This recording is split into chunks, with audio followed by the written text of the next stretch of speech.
All right, welcome, Brian. Thank you for agreeing to this interview with us. Just to introduce viewers to our guest interview today, we are speaking with Dr. Brian Southwell. He is a communication studies scholar whose research centers on mass communication and media misinformation, and he works here in North Carolina at the Research Triangle Institute, which is an independent nonprofit research institute. So we will start our first question. Brian, I understand that you've recently written a book about mass media and misinformation. And so I'm wondering if we can get started just by exploring this. Through the span of your research on this topic, what all does misinformation include? How do you define it? Yeah, so that's a great question.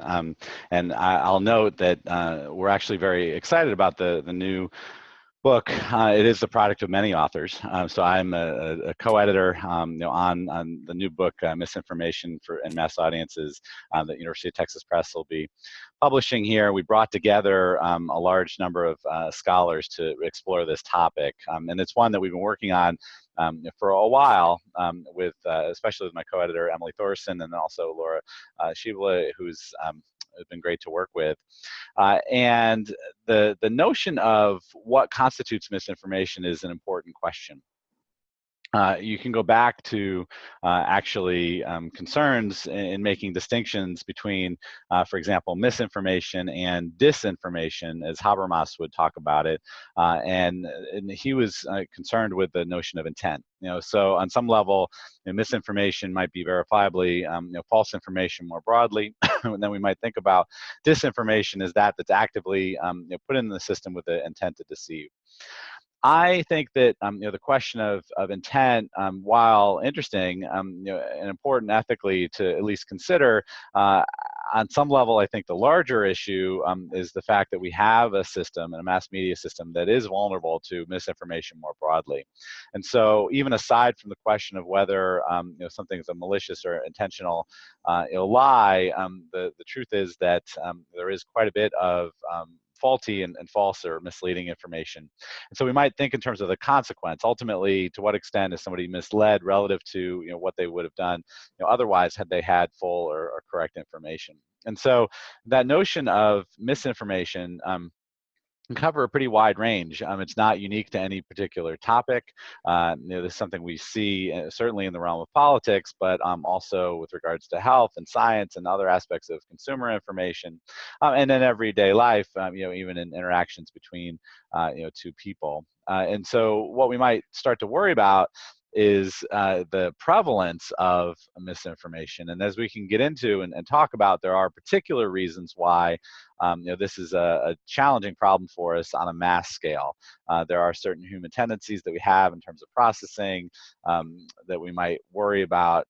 There's aspects of the regulatory system that we might worry about, and there's a whole notion of what we're going to do about it. So we can get into that if you'd like to, but that was that notion of misinformation as a noise, as faulty information, as false information, is something that really animated the book, and it's been a part of a number of things that we've worked on. So I appreciate the question. Great. Can you tell us a little bit more which types of because you mentioned numerous contexts, which kind of mass media context would you say we see misinformation occur the most in, and why might that be? And maybe you can give us some examples too to drive those points home. Yeah, well, actually, we have seen misinformation in news coverage, in advertising, in a variety of areas for decades. This goes back, really, as you think in the United States context, for example, to the origins of various mass media outlets. You can look, at the run-up to the Spanish-American War, and the sinking of the USS Maine, and the coverage of that. There's concern that some of that included maybe overreach in terms of statements or misleading statements that maybe led folks to be more supportive of entering into war than they would have otherwise been. You can look at something like radio, and the famous War of the Worlds episode where Orson Welles and company broadcast a radio drama, a play about the invasion of New Jersey by Martians, which to some maybe isn't that implausible, but for most people is definably false. And a lot of people were misled into, they tuned in late. They missed the caveat at the beginning, noting that this was a play, and thought that this was real. And so we've seen that for quite some time. So I don't want to suggest that misinformation is anything new. I think that the availability of various online outlets has led to a proliferation of misinformation. And so you might think in terms of various online news sources, for example, as being vulnerable to this, particularly given how easy it is to set up a news site, for example, that isn't really backed by a credible news institution. And we also are seeing a lot of misinformation flying around the internet between people as people share things via social media. And so on some level, there's quite a bit of prevalence of misinformation in the new online environment. But I think we've had really consequential and important episodes of misinformation for quite some time, to put this in historical context. And I think that there probably are certain types of examples that matter more than others. Some instances where you have elections that are decided as a function of misinformation, or instances where people are getting an erroneous sense of the risk associated with particular products. That might be problematic. So there's no shortage, I think, of examples of this that may be a little bit counter to some people's expectations for what they're going to find on screen. If people do have an expectation that they can believe most of what they encounter, on the internet or on TV or on radio, I do worry that lately it seems that we've sort of moved in the other direction in terms of our popular discourse to suggest that everything is false, and that, I think that's obviously an overstatement, as well. And so the pendulum has sort of swung, I think, in terms of public salience of this notion, even within the last year or so. And so that's something that we might also worry about, in a sense, the false labeling of false information. And so that's something that we have to, I think, keep an eye on, as well as researchers and as folks operating in the public sphere. So what is it that makes media misinformation so potentially powerful? Yeah. So I think there are really three factors that are ones that we ought to be concerned about. None of these are intended to point a particular finger or blame, at one institution or organization or factor per se, but rather just to point out that our current system is one that is vulnerable to this, and that and yet we probably would want to be careful in terms of being too draconian in our remedy, because there's also aspects of our system and our tendencies that are wonderful and that have gotten us to where we are. So I think there are really three. One is a question of human information processing and our tendency to, or what we do with regards to encountering information. It's a long-standing debate. We can actually turn back to the 17th century. And there is a debate between a couple of philosophers that are known somewhat in history to some, and unknown to others. A guy by the name of Spinoza, Baruch Spinoza, who was a Dutch philosopher, and René Descartes. And Descartes was French. And there were a lot of philosophical debates that had to do with mind and body and other aspects of human engagement with the world. But one strain of concern or thought that has been somewhat underappreciated is a debate between the two as to what we do with information and how we handle false information. And so, Descartes took the stance of essentially claiming for us, the possibility of filtering out and judging, information as it comes in, and being able to verify, information as being, false or not. Spinoza takes a slightly more nuanced stance, and to suggest that ultimately we are capable of discerning false information, but the process for doing that is a bit more nuanced than what maybe Descartes put on the table. Spinoza suggests that we ultimately, or we initially accept information essentially at face value. We take new information in as new stimuli, we process it, and then we use additional resources to tag it as being true or false. It may not seem like a big distinction, but it leaves open the possibility that we are, at least momentarily, accepting almost all information that comes in. So a false claim gets made, it's accepted for a moment, as just new as information, and then there's a determination about veracity or falsehood that happens with a separate set of cognitive resources. That leaves open the possibility of distraction, of or fatigue, or just inability, or something to go awry, and for us to be accepting some information that ultimately we probably shouldn't have. And I think that that's a vulnerability that is problematic. As it turns out, in recent decades, psychological literature has started to offer some support for Spinoza's account. And incidentally, actually, Spinoza's sort of risen, relative to Descartes, in terms of empirical backing for a variety of different ideas, over time. So there's been this sort of rediscovery of some of what he was trying to articulate, maybe imperfectly, long ago. And so that's an issue. There's suggestion, we can make suggestion that that puts us in reasonable company, around the world. In fact, all sorts of animals are capable of being deceived. I even read a paper about pigeons being able to be deceived, and so we are open to deception, and we may have a tendency to accept information at face value, at least momentarily. The second concern that we might raise has to do with our regulatory system in democracies like the United States.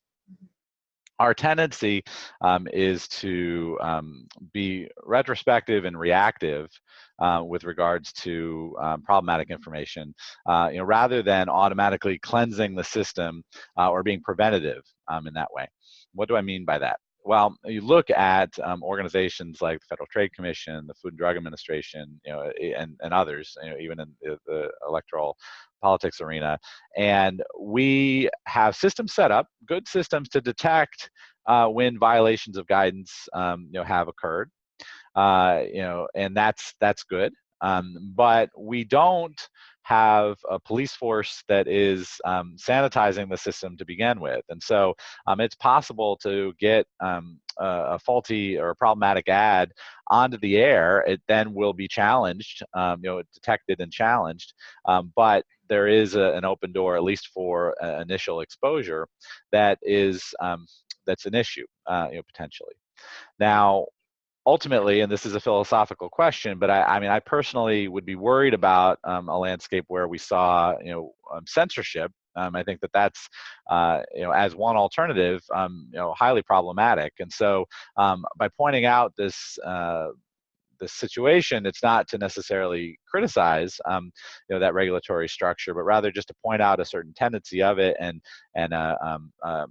a vulnerability, in a sense, as to the question of simple proliferation of misinformation. The third concern has to do with what we know about remedy, beyond censorship. So if there has been exposure to misinformation, how is it that we're going to do anything about that? Imagine that. And we see this in the political arena, with great organizations like factcheck.org and others that detect, faulty or problematic, claims. Well, what can you do? Well, one option is to ask for correction, to attempt to correct that with additional information. And what we know is that it's possible. In fact, colleagues of mine at the Food and Drug Administration, for example, and I have published a couple of papers, showing that experimentally you can correct misperceptions that come from misinformation. But it's hard work, and it requires a couple of things that may not be immediately obvious. You have to be direct and explicit in that correction. We found, for example, that it was insufficient, to simply note that in a corrective message that we were going to clarify, some possible misleading information, that we needed to be stronger, and to note that there was a need for actual correction of something that had been stated. Second, and really important, is the question of exposure. So we live in a landscape where not all content gets equal exposure. In fact, there's a lot out there that is simply on a web page somewhere, but that 17 people have seen it and most haven't.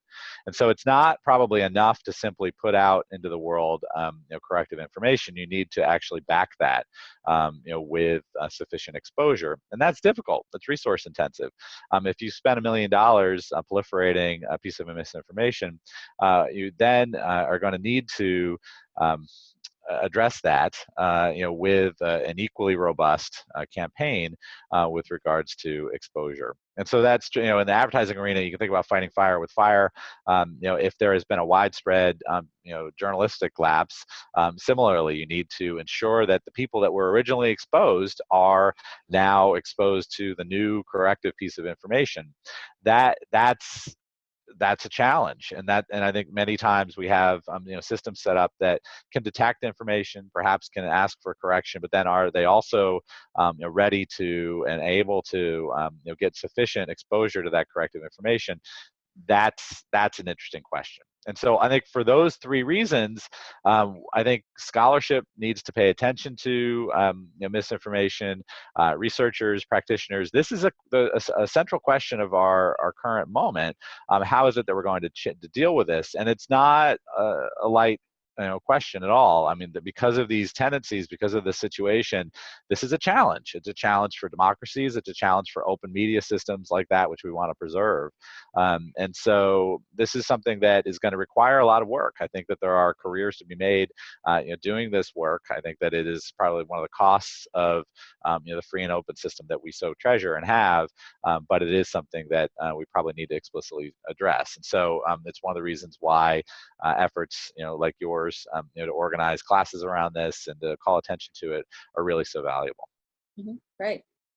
Okay. How does exposure to media misinformation really affect diverse mass audiences? How do mass audiences respond to misinformation? Yeah, so I guess it is worthwhile to point out that in a personal context, you understand, for example, the two people that are involved. In a mass setting, by definition, you have a heterogeneous audience and you have a large audience. And so something that we might worry about are different levels of media literacy. For example, we may have situations where people in audiences differ in their ability to engage with information, to have background information that's necessary in order to detect false claims. And so the heterogeneous nature of our audiences is absolutely something we need to pay attention to. The idea that people may be getting different interpretations out of any particular message is also important. The idea that absent the right background context, a certain piece of information might be misleading. That's important to keep in mind as well, because some people might say, well, a reasonable person would know X or Y, and they could infer this correctly, but we can't always make that assumption. And so we don't mandate particular levels of media literacy or scientific background for people, and as a result, we have to embrace the possibility that there is a wide range of resources and faculties that people are bringing to the table. It's also true with mass media that you don't always know exactly who is in the audience. We have good measurement systems for estimating audience, but we don't know really on any given day. We can estimate, but we don't know exactly if a particular person saw a television ad playing in the department store window as they pass by the display. And so that can make it difficult, I think, to track down and follow up with people to say, hey, remember that that advertisement you saw, that was false. We don't track people in that way, and I think a lot of people are happy about that. But it nonetheless also is a problematic aspect if you want to follow up, because on any given day, people are watching lots of different things, and so knowing we have tools, but they're imperfect. So I think that's actually one of the challenges that we face. Okay, so that moves into my next question. What is it that concerns you at this point, on the heels of your recent book about about media misinformation, moving forward on your research on this topic? Yeah, so I think from an ethical standpoint, we ought to worry about instances when people thought that they were exposed to information that was valid, and it turned out not to be. That they're making decisions based on that. That's really problematic. I also, though, as I mentioned earlier, I worry about people sort of grasping at this claim, that everything is fake news, everything is false. That's also damaging and problematic, because everything's not. And I think that there's a lot of effort that goes into a lot of the reporting that happens, and there's a lot of true information that's out there that's useful, that's credible, and we can't just sort of throw everything out. That there's too much utility in the current system as we have it. There are, for all of our bemoaning of mass media also serve us well, because they provide an eye on the horizon, surveillance about the globe, information about new policies and ideas that otherwise we wouldn't have access to if you're just sitting in an office somewhere in Toledo, Ohio. And so that's something that I think we have to be careful in getting exercised in this arena. Then I think we could end up going too far to sort of worry about misinformation everywhere. And so I do think that this is an issue, but it's one that shouldn't. The solution isn't to just simply unplug and to assume that nothing is valid. I think that would be equally problematic. I do think that there also is a vulnerability that we have in terms of our communities. And I think that we are in a situation where many people are plugged into a mass media system without necessarily really deep ties to their neighbors or to other people in their community. And I think that that might be one way that we could simultaneously live with a mass media system and communities, is to build stronger connections between people so that people can help each other verify and validate ideas, but also to be able to rely on these resources that it takes a lot of money and expense to report on different situations around the globe. It takes a lot of effort to get out to millions of people at the same time important information about health. And so I think we want to embrace a situation that's comprised of both, comprising a mass media system and interpersonal connections, but I think the two can be complementary. So those are some of the things that I worry about a bit. I don't think these are insurmountable problems. I think our awareness of this possibility of misinformation is healthy. We just need to be careful not to go too far in the other direction, as well, to undermine all credibility and information. Sure, absolutely. So tell us, what are your thoughts about the concept of fake news in today's society? Yeah, I think that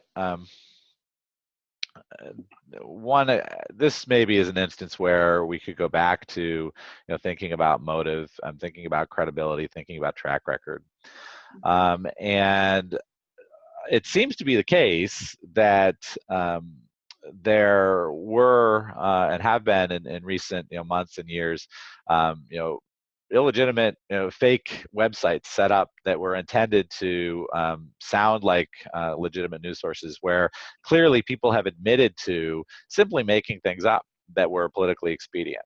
And that seems to me to be really problematic. It seems to be unethical, ultimately. To have that same claim, though, journalists make mistakes. There are errors. There are lots of instances where people later correct the fact. But the truth is that in those instances, people are also endeavoring to correct errors. And I think we have some longstanding news gathering organizations that have endeavored to to bring the truth to bear, and that are intending to serve society regardless of partisan bias. And so I think it's too easy to simply apply that label to all news. I think that's problematic, certainly. But do I think that there are instances where it's clear that people without journalistic training, without people that are using the normal news norms of verifying facts, of checking sources, of using multiple sources, of following the guidelines that have served us so well for a century, there are instances where people are just willingly sitting at their desk and just typing whatever comes to mind or whatever they think would make sense. And I think we can't get to that level of sort of postmodern disconnection from truth. I think that that's going to not serve us well either. And so I think I trust people to be able to make sense of of truth, given a wide range of resources. I think a lot of times we ask people to make decisions based on a news story they saw on Facebook, but I think we also, those same people, given an array of sources, could help to they could discern what was credible and what was not.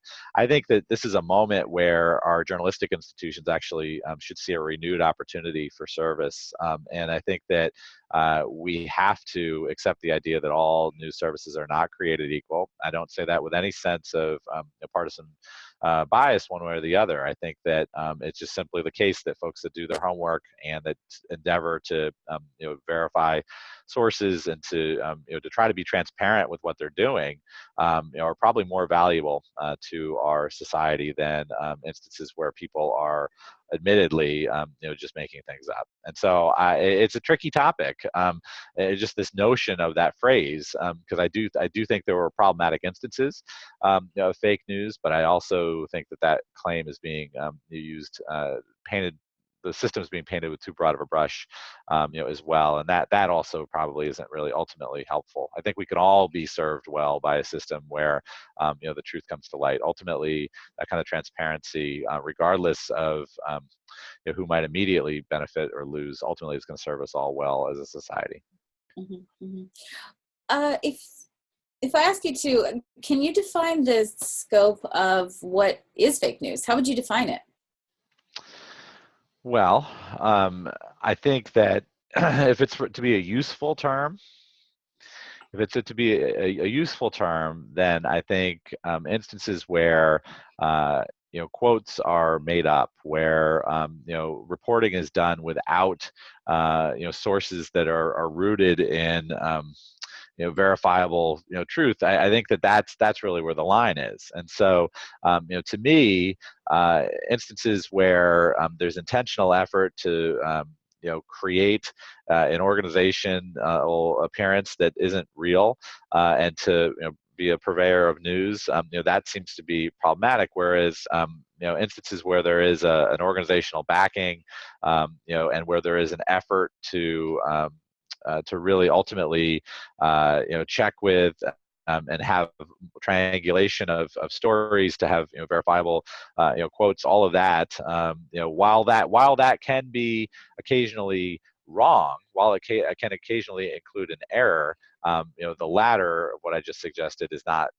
inherently fake, per se. Whereas instances where we think about the notion of fake as not being authentic, of literally being made up, fanciful, created for the purpose of misleading somebody or for some other purpose, and that's to me where I think I would draw the line. And I don't think that line has been sufficiently drawn sometimes in recent popular discourse, and that's that itself is an issue. Okay, great. Can you talk a little bit more about the role you see intentions playing in both media misinformation and fake news? Maybe there's a comparison there with intentions that drive this. Yeah. So I mean, I think, and I also want to leave that discussion though partly to, I think there are deep ethical explorations that could be had in this arena, and I don't speak as an ombudsman, for example, for a newspaper, and I don't speak as a media ethics scholar. And so I want to be careful in suggesting and couching that that some of what I might state with regards to intention is rooted in just my perspective on this as a citizen. And that's one of the reasons why, from a scholarly perspective, we've really tended to focus on the broader notion of misinformation as, as false information, verifiably false information that somehow gets into the system. How it got there is a question of that you're really getting at, and I think that it's tough to magically read somebody's mind. This is a challenge that communication scholars have faced for a long period, and so that's something where we can point to instances where there has been admission of guilt in that regard, and I think that we should be concerned when people have admitted to making up information. But I also think that there's possibility for legitimate mistakes to be made. I think that there's possibility of ideas being left out that wasn't necessarily intentional per se. And I think what's important is we can't let our guard down and not also address those. We have to address those kind of mistakes as well. But I think a lot of folks from an ethical standpoint are going to be particularly repulsed by the idea that people would make up ideas, simply for the expediency of their own cause, rather than trying to serve larger society with regards to one's own personal gain, that might be made, from people accepting information. Okay, gotcha. All right, great. That concludes my interview questions, but are there any lasting thoughts that you want to offer us that maybe we haven't covered so far? Yeah, I do think that's a moment where it would be easy to bemoan what's happening. And I'm hopeful that students and others are also seeing this as an opportunity for inspiration. Here's a way to serve society and democracy by doing work in this arena, work that you might do as an informed citizen, but also even professionally. And so I do think that there's room for people to jump in and to help us figure out some of this. I do think you pointed towards some really interesting and useful conceptual distinctions. The other thing I would note is that there's an interesting and wide literature, that's out there already, on this, and so there are places to turn to. We don't have to entirely reinvent wheels. There are people who have been dealing with misinformation, for a while, particularly in the communication research literature, and so that's another place I would point students to. This is not an issue that's just come up in the last couple of months, and it's one that has particular importance for people, I think, at the moment. But there's a lot that we can go back and take a look at and read and consider. And this question of truth and falsehood, at least since the 17th century, and I know actually much longer than that, we've been dealing with this. So this is a part of being human. Kind of dealing with the idea that others can lie or others can be mistaken, but we'll get through it, because that's something that also the humans do. We just need to pull together and to think about the higher purpose that we have in constructing society, and the truth and the purpose of having institutions that seek truth and make these claims. So, but thank you so much for your attention to this, and I welcome further connection or conversation. If people wanted to talk about this, they can reach me at RTI, or I also have faculty appointments at Duke or UNC. They could reach me there as well. So thanks a lot, Amanda. Great. Thank you so much for your time, Brian. Great. Thank you.